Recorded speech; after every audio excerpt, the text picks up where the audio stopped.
Hi, welcome back to my YouTube channel. This is Convo with Motra, and I'm going to be responding to a message that was sent to me by someone on Instagram. I think I'm just going to be keeping her name private. So she says, "Hello, Senior Motun. Hello, like that. You're still calling me Senior Motun since Shaggy. Wow.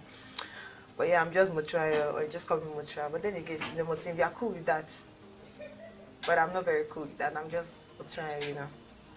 So, Senior Motun, please, I need to talk to you, and it's quite important at the moment to me.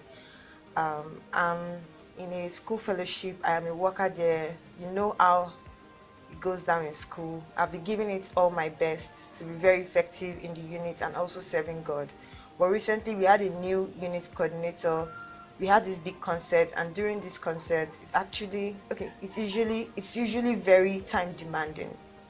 I had to be in fellowship from Monday to Sunday, except Thursdays. Wow. It wasn't good for me as a 500 level student. I tried to endure. I decided that after the program, I was gonna exit because I was tired of the unnecessary punishment. Yes, either I stood up all throughout rehearsals or I was writing and writing. So I got tired down to my soul. I couldn't even raise my hand to worship God because I was constantly angry and very sad. Vicky, don't worry, I already did that, don't worry. Rather than venting out, I made a personal decision to leave that environment. I go to my church, parents' church close to my school, and really, I am happy. I attend services early, not because I do not want to be punished, but because I really want to know Him. I feel very safe in my decision. The problem is everyone is calling out to me, telling me still manage and stay in the workforce since semester is almost finished. Except I want to go back to being angry and bitter and untruthful. I told God about it, and I believe it strongly accepts. It may be a semester left, but I want to make impact in life and do something this semester. Believe me when I tell you that being a worker in my fellowship, especially my unit, will not allow you to do other things like being a part of another sisters group or the likes. I'm just tired of being confined to one place and serving because of rules and punishment. I wrote my letter to the coordinator and I was disappointed when he asked my friend if it was because I wanted to go back to wearing trousers. Yes, workers are not allowed to wear trousers. Sis, is trousers more important than my state of mind? Is it more important than how happy I should be working for Jesus? Please reply me as soon as possible. Thanks in anticipation. Wow, that's the first thing I'm going to say to that. Like, wow, you're going through a lot of um, mental and spiritual stress. Well, I can say I've been in a similar situation, but I'm this kind of person that once I believe something and I have peace in my faith, I'm going to defend it with everything that is in me. So I remember I replied it to give me time because I don't want to just give you my opinion, but I want it to be based on what the Holy Spirit is leading me to. So this is me being in a more refined state of mind. First and foremost, you should know that whether you serve God or you don't serve God, as long as you're a Christian, you are a child of God.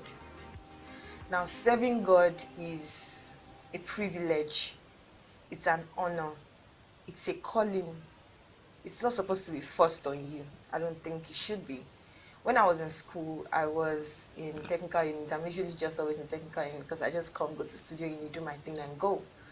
But for some reason, I was called on to ESCOship, that's to be one of the executives when I was in 400 level, and I honestly didn't want that.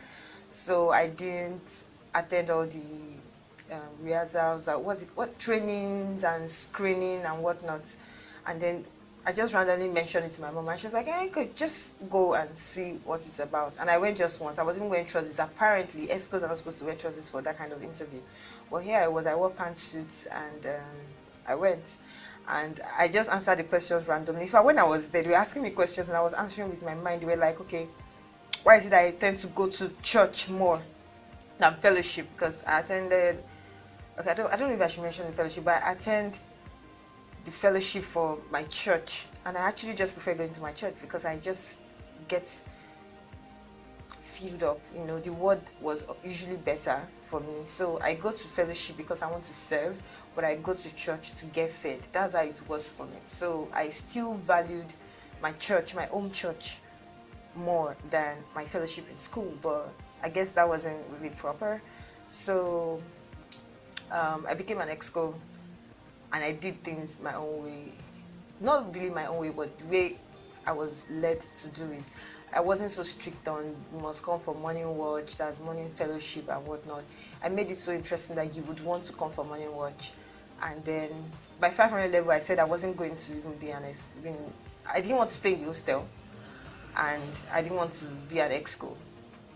And so when I was away from school for IT, I got a message from my sister that they announced my name in fellowship, that I was going to be the all pastor again in my 500 level. And I was like, no, I already mentioned it before leaving that I wasn't planning to stay in school, like in the hostel in my final year. I want to stay at home, and I don't want to be a whole pastor. And people were like, no, it's God's calling, you can't. I'm like, no, this is a conversation I've had with God, okay? And so I didn't stay in the hostel at 500 level. It was already part of my plans, and there was nothing I could do about it, and I didn't have any issues with God. What I want to tell you is, first and foremost, don't be offended. That's the first thing, because it's very easy for you to be offended because you feel like they are judging you in your fellowship. Trust me, you can feel that way, and then you want to judge them back and be angry and have offense and feel self-righteous, like, oh, it's not by that.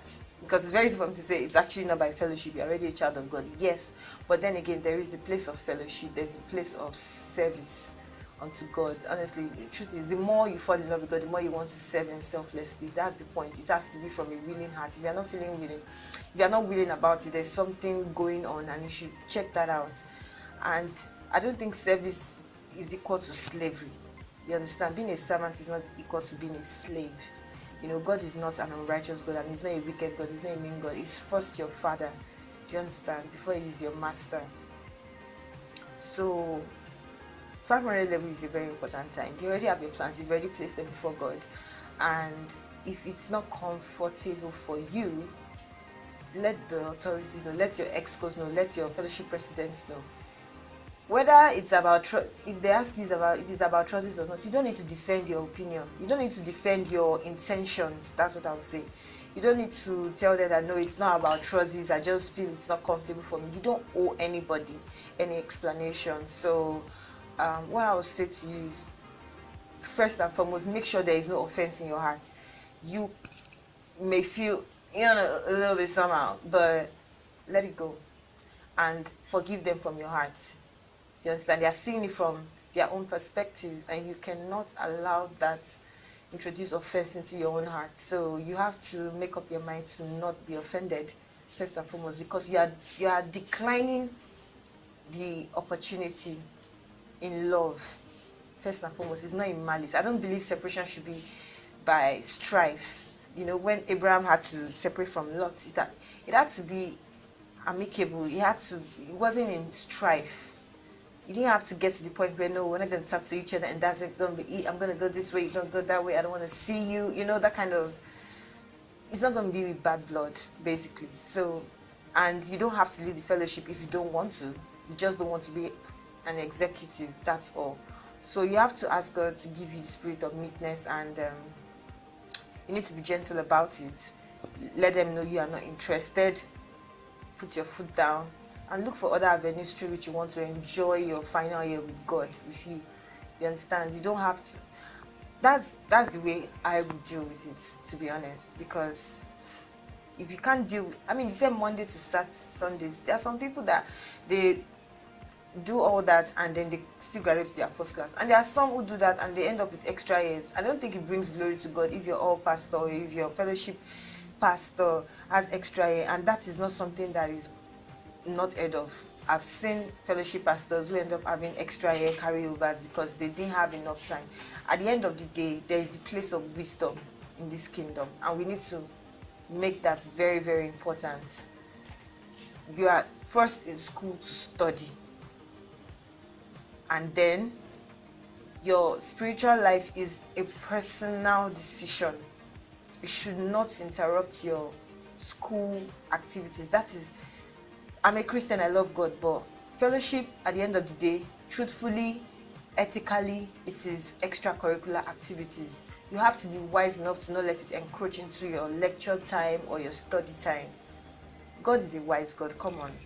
He's a wise God. I understand the place of sacrifice. There are those once in a while, maybe there is a special event going on in the fellowship and you need to put in extra hours in planning and in prayer meetings and whatnot. I get those extra sacrifices, of which God will definitely make it up for you. Maybe He might just give you wisdom into, maybe you have a test and God gives you insight into where the questions are actually going to come from.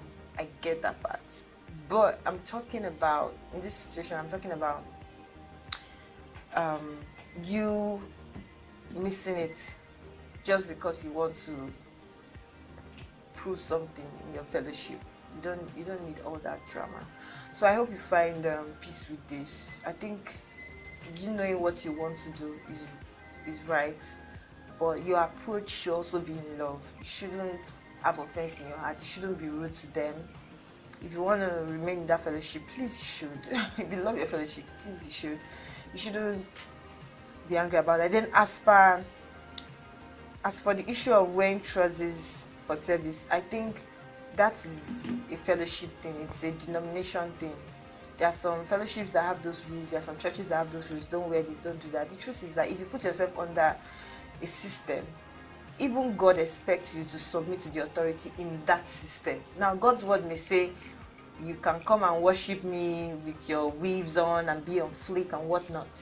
But if your church's authority says we don't want all our worshippers to wear weaves, we don't want them to be on fleek, we don't want it to have any form of makeup, we don't want it to blah blah blah. They just have these really strict rules, and you choose to be a part of that fellowship or be a part of that denomination of faith, you have no right to complain, because it's your choice. You have chosen to be submitted under that authority. Then you learn to submit. You submit to their rules, you submit to their ways, because by doing that you are honoring God and you are submitting to God. So if you are in a fellowship and they are mandating you to do some things based on their constitution and you don't like it, it's either you submit or you leave. I'm not saying leave the kingdom, I'm not saying like leave Jesus, I'm just saying like you find out which church suits your personality best, suits your vision, suits your passion best. That's all I'm saying. I'm not talking about living, the faith. That's gonna be crazy, like, are you just gonna leave? Like, it doesn't even make sense. So that's it. For the trousers, that's not mine to debate. It's open. These are conversations that I feel like all these doctrines should be reviewed from time to time as the generations evolve and change. However, as it is right now, this is what obtains, and as long as you have chosen to be there, you have to submit to the authority there. There's going to be a little bit of rebellion in you that wants to wear trousers for meetings. Trust me, I've been there. But at the back of my mind, the Holy Spirit corrects me and be like, what are you doing? What are you trying to prove? Do you understand? You don't need all that drama. It's not even necessary. You are going there to serve God, not to prove a point. Who are you to prove a point? Who says your voice has to be heard? It's only Jesus' voice that needs to be heard. It's only He that deserves any form of glory or attention at the end of the day. It's not about you. So debating doctrines is not your business. If you want to create your own church, when God calls you, set up your own doctrines. About that. So I hope you find peace in this, and I pray that you will be able to settle this the right way and find peace in your heart concerning this, and also with your fellowship executives. I hope this was helpful. So yes, thank you guys for watching and being a part of this. If you also have any questions and you want me to bring in my opinions, my honest spiritual opinions on the situation of things, please feel free to send me a DM or send me an email. I'm going to leave my details. My Instagram is at motrabami. You can send an email to motrabami@gmail.com. And if you love my hair, it's a wig by Motra Crowns. You can just check out my Instagram, the business Instagram page at Motra Crowns, and then feel free to place your orders. Thank you guys for watching. See you in my next video. Bye guys.